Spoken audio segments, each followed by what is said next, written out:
ఇక్కడ ఒక తండ్రి ఒక కుమారునికి బాధ్యత అప్పగిస్తున్నాడు, పని. అర్థమవుతున్నాయి కదా మాటలు? రైట్. తండ్రి పెద్ద వయసు వచ్చింది, పరిపాలన చేశాడు, రాజ్య పరిపాలన చేశాడు, పెద్ద వయసు వచ్చింది. అతను మంచం పట్టుకున్నాడు, తన కుమారుని పిలిచాడు. తనకు కుమారులు ఉన్నారు, కుమార్తెలు ఉన్నారు, రాజ్యంలో చాలామంది యవనస్తులు ఉన్నారు, తెలివిగలవారు ఉన్నారు.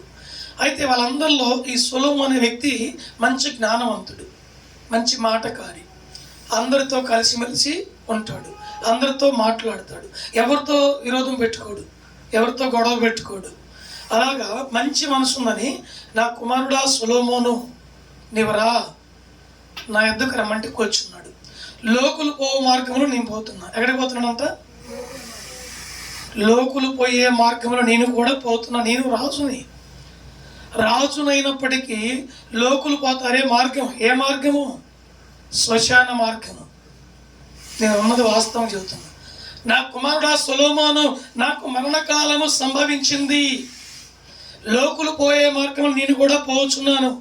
ఇప్పుడు నాకు పరిపాలన, నా అంత అధికారము, నా అంత జ్ఞానము, నా అంత తెలివి, నా మేధస్సు, నా ధైర్యము, నా వాక్చాతుర్యము నా కుమారులలో ఎవరికి లేదు, నీకు ఒక్కనికి ఉంది. కనుక ఈ అధికారం నీకు అప్పగిస్తున్నాను. నీవు ధైర్యము కలిగి నిబ్బరంగా ఉండు, భయపడొద్దు.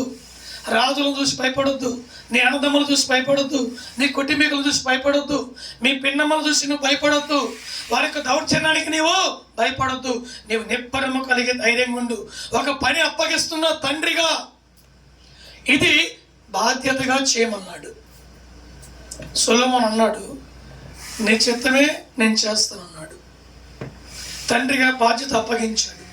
రాజ్య పరిపాలన ఆయన కట్టబెట్టాడు, సింహాసనం కూర్చోబెట్టాడు. పరిపాలించిన ఆయన అన్నాడు. వెంటనే ఆయన ప్రారంభించాడు.